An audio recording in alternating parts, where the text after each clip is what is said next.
प्रिय विद्यार्थियों, आज मेरे वक्तव्य का विषय है भाषा विज्ञान भाग 3।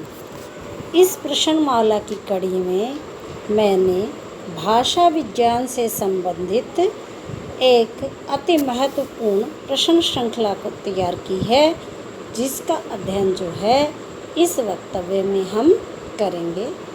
अब आते हैं प्रश्नमाला में।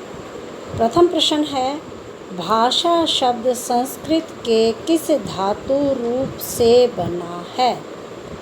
भाषा शब्द संस्कृत के किस धातु रूप से बना है? उत्तर है भाष। उत्तर है भाष।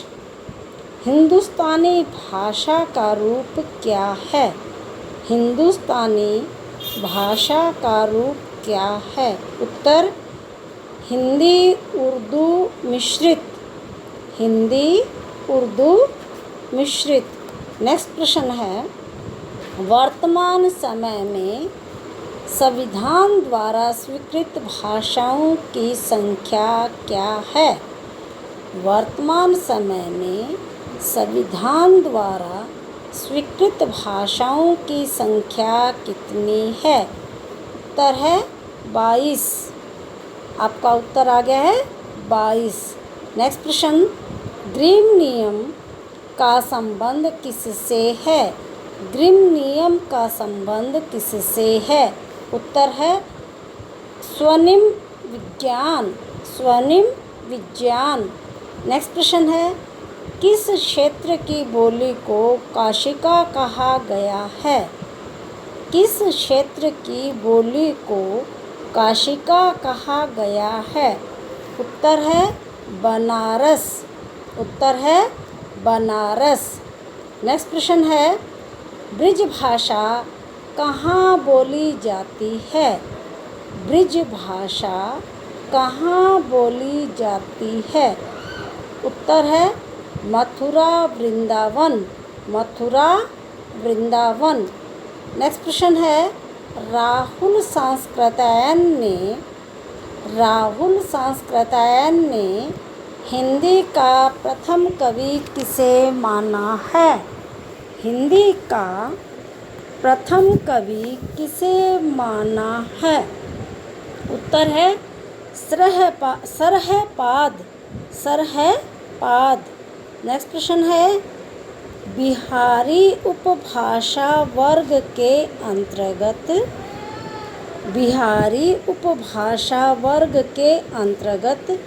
कौन कौन सी बोलियां आती हैं?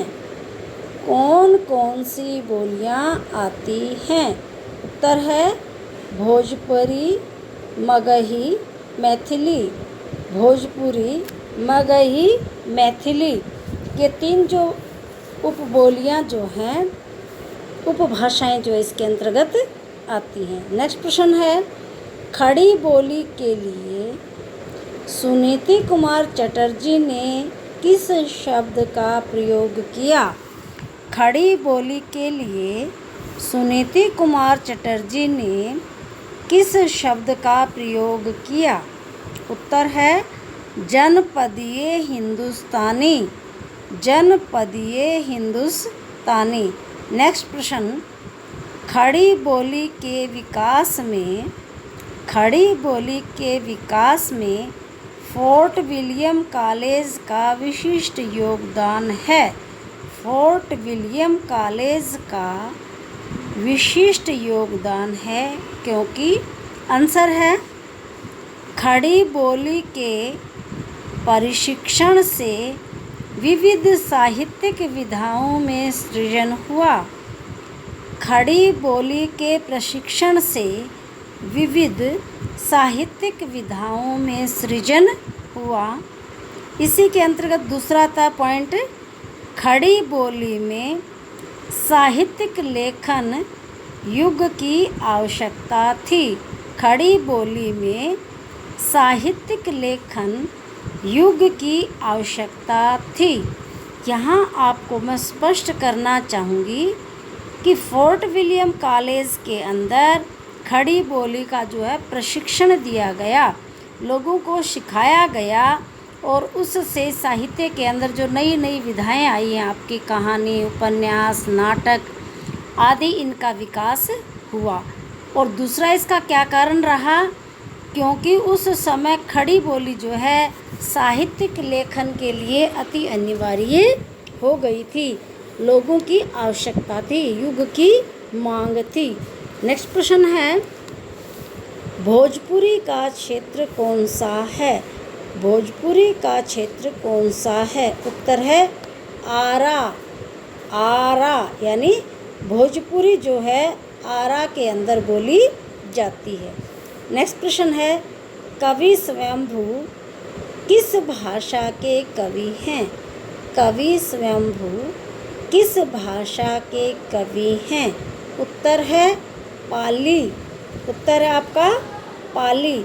नेक्स्ट प्रश्न है, अपभ्रंश का कौन सा भेद नमी साधु द्वारा नहीं किया गया है? अपभ्रंश का कौन सा भेद नमी साधु द्वारा नहीं किया गया है? उत्तर है ब्राचड़। उत्तर है ब्राचड़। नेक्स्ट प्रश्न, हिंदी के प्रमुख भेद हैं। हिंदी के प्रमुख भेद हैं। उत्तर है दो। उत्तर है दो। नेक्स्ट प्रश्न है, खड़ी बोली का सर्वप्रथम प्रयोग किसने किया? खड़ी बोली का सर्वप्रथम प्रयोग किसने किया? उत्तर है अमीर खुसरो। अमीर खुसरो। नेक्स्ट प्रश्न, खड़ी बोली के एक नवीन रूप को हिंदुस्तानी नाम सर्वप्रथम किसने दिया? खड़ी बोली के एक नवीन रूप को हिंदुस्तानी नाम सर्वप्रथम किसने दिया? सर्वप्रथम किसने दिया? उत्तर है स्वामी प्राणनाथ ने। स्वामी प्राणनाथ ने। नेक्स्ट प्रश्न है, सन 1948-49 में सन 1948-49 में भारत की 14 भाषाओं में से भारत की 14 भाषाओं में से एक भाषा को स्वतंत्र भाषा के रूप में स्वीकार किया गया था। एक भाषा के रूप में स्वतंत्र स्वीकार किया गया था। वह भाषा थी हिंदुस्तानी। यानी सन 1948-49 में जो भारत के अंदर 14 भाषाएं बोली जाती थी, उनमें से एक भाषा को स्वतंत्र भाषा के रूप में स्वीकार किया गया था।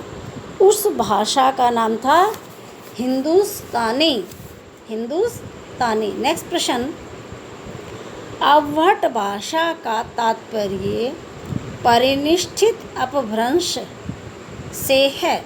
यानी अवहट भाषा का तात्पर्य किससे है? परिनिष्ठित अपभ्रंश से।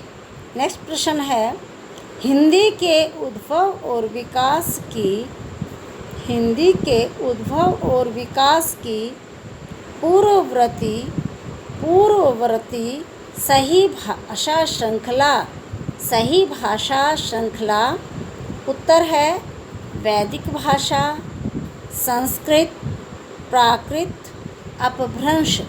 यानी भाषा का विकास जो है उसका सही क्रम क्या है? सबसे पहले वैदिक भाषा थी, फिर संस्कृत भाषा बनी, उसके बाद प्राकृत, और प्राकृत से अपभ्रंश, और अपभ्रंश से हिंदी, और हिंदी से जो है 22 भाषाएं बोलियों को भाषा का रूप दे दिया गया है। नेक्स्ट प्रश्न है, प्राकृत की अंतिम अवस्था को अपभ्रंश कहा गया।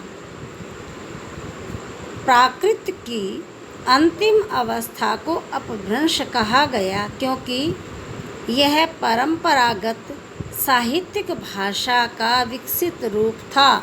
क्योंकि अपभ्रंश भाषा जो है साहित्यिक भाषा का विकसित रूप था। नेक्स्ट प्रश्न है, प्राकृत भाषा के प्रमुख व्याकरणिक माने जाते हैं। प्राकृत भाषा के प्रमुख व्याकरणिक माने जाते हैं। कौन है? वररुचि।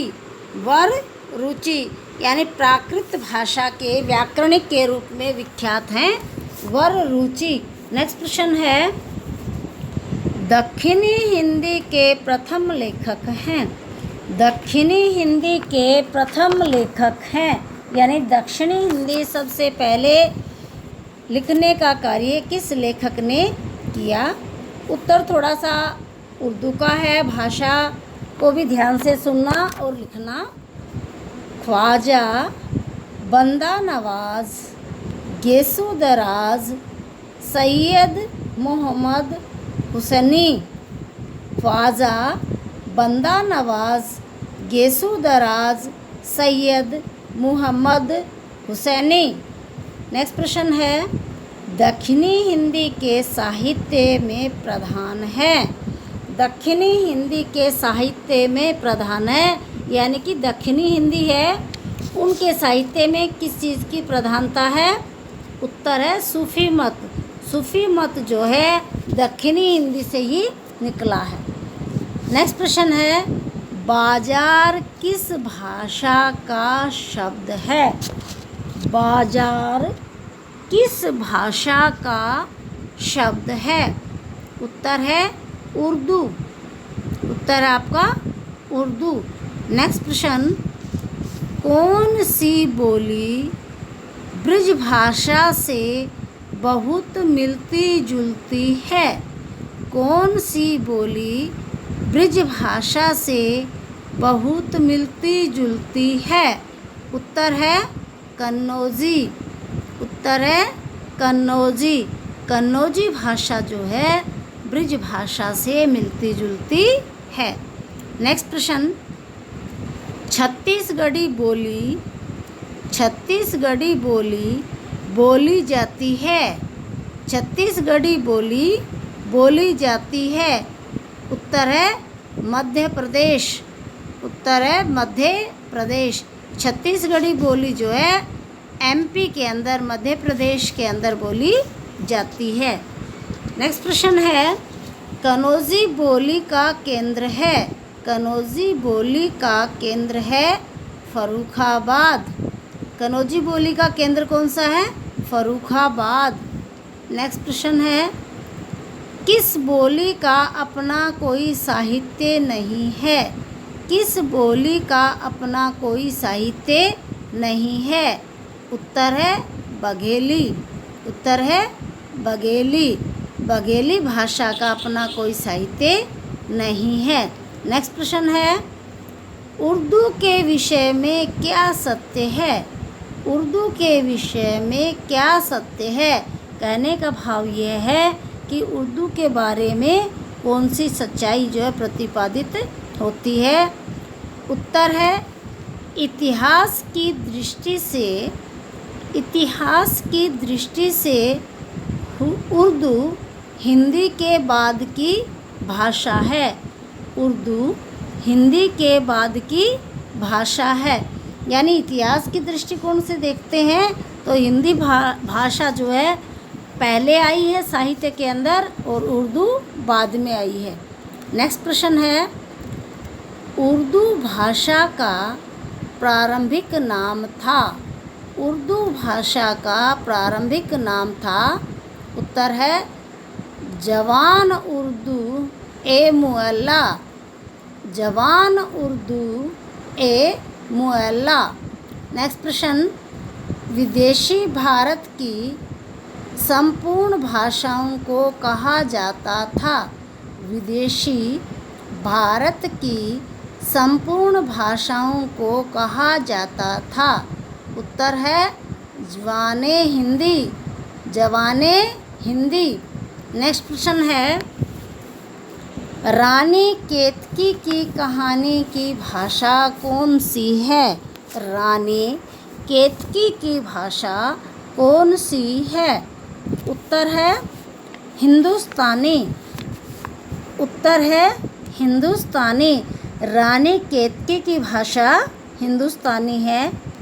नेक्स्ट प्रश्न है, अपभ्रंश भाषा की प्रमुख विशेषता है।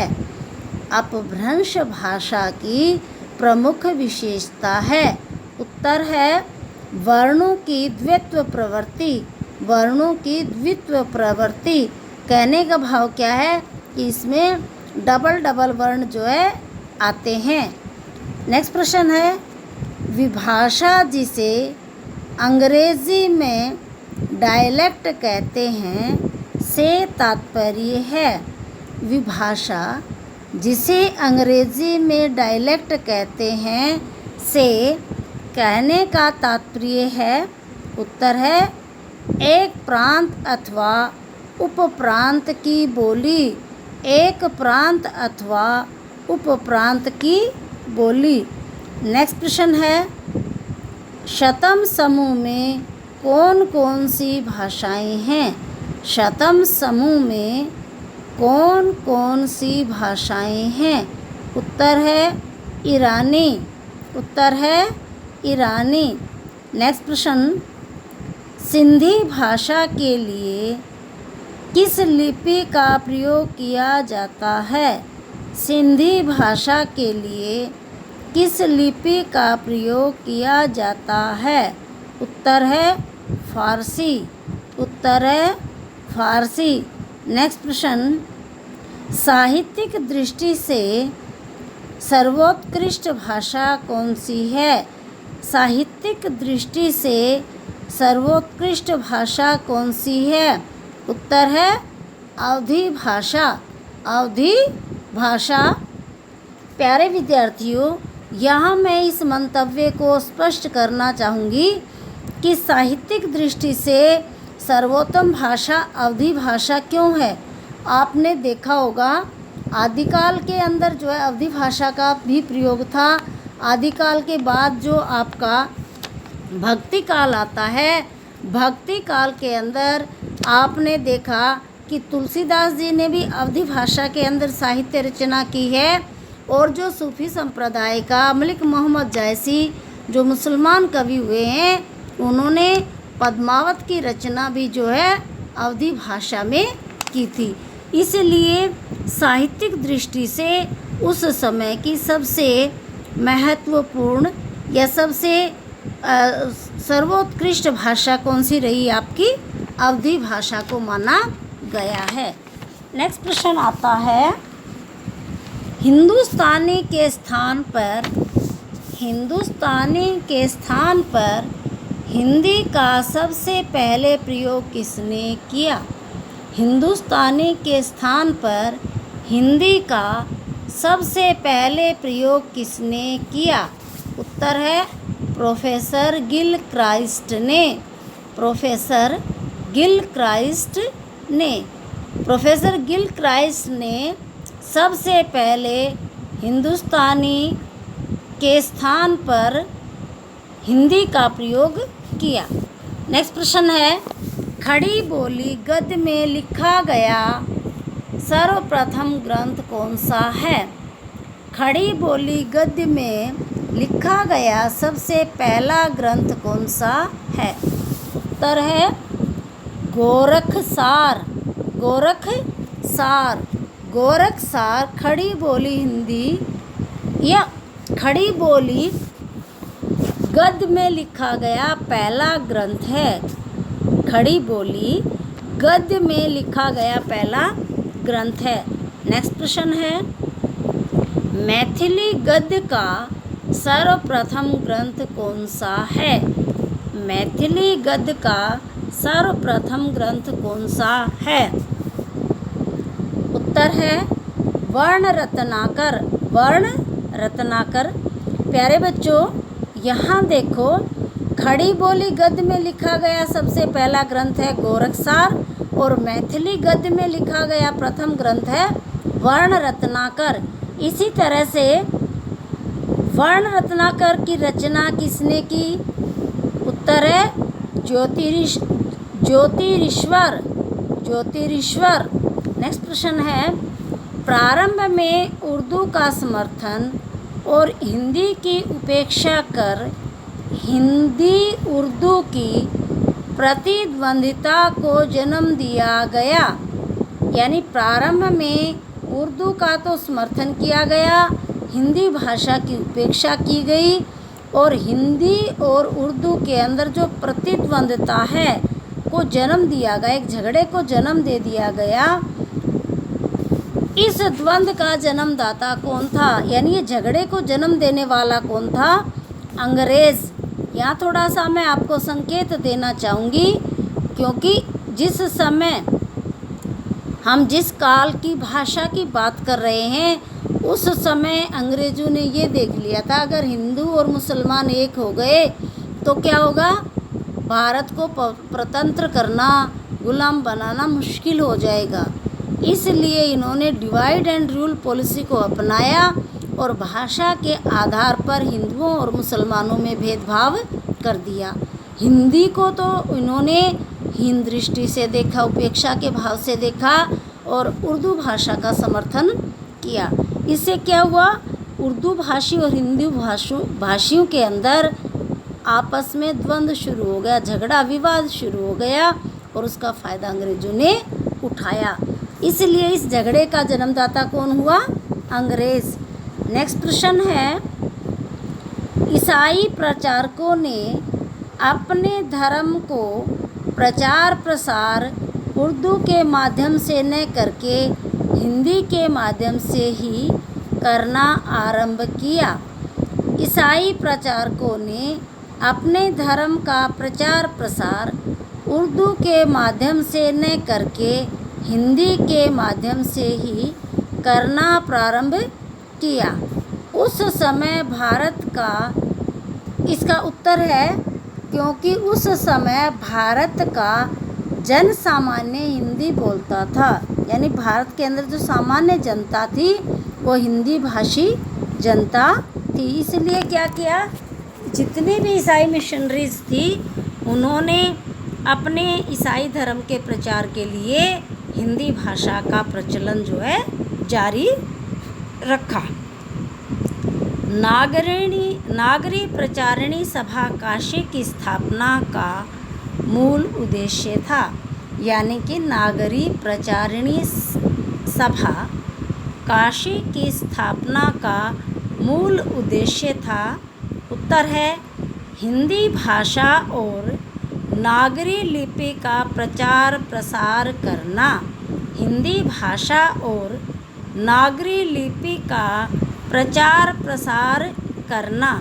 नेक्स्ट प्रश्न है, प्रारंभ में हिंदी का प्रचार करने के लिए अनेक नगरों में हिंदी प्रचार संस्थाओं की स्थापना की गई थी।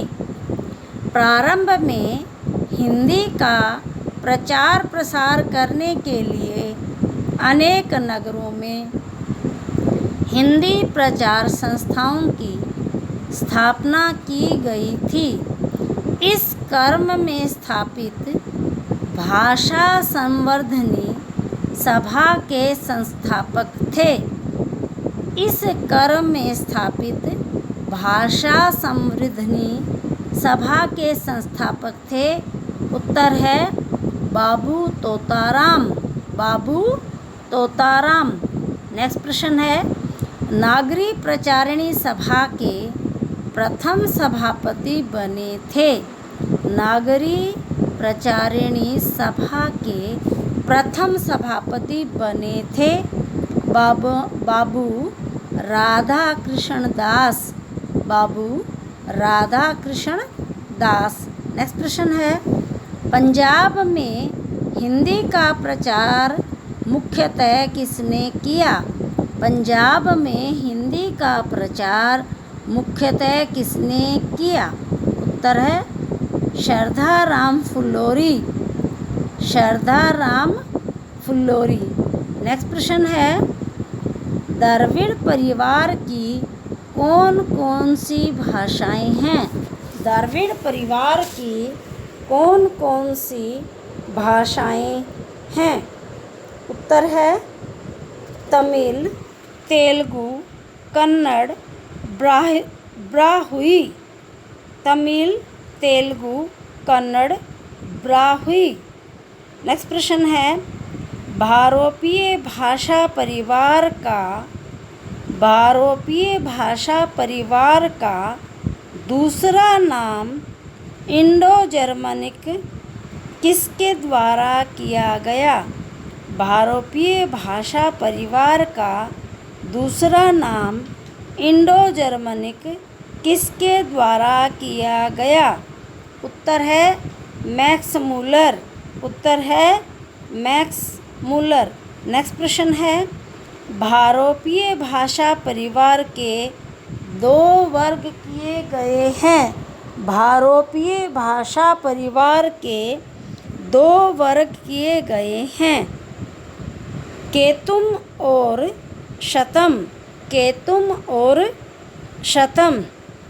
इस वर्गीकरण के जन्मदाता हैं। इस वर्गीकरण के जन्मदाता हैं एस्कोली। एस्कोली।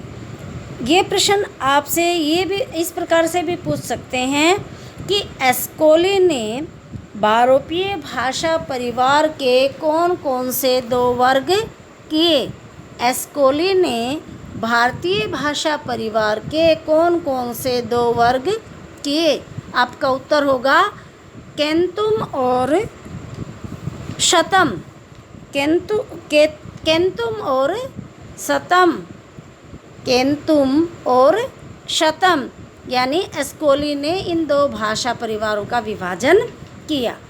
अब प्यारे विद्यार्थियों, इस व्याख्यान माला की श्रृंखला का जो मेरा आज का वक्तव्य था, इसको मैं यहीं विराम देती हूँ और आपसे आग्रह करती हूँ कि जिन विद्यार्थियों ने मेरे YouTube पर डॉक्टर सुशीला आर्या के चैनल को सब्सक्राइब नहीं किया है,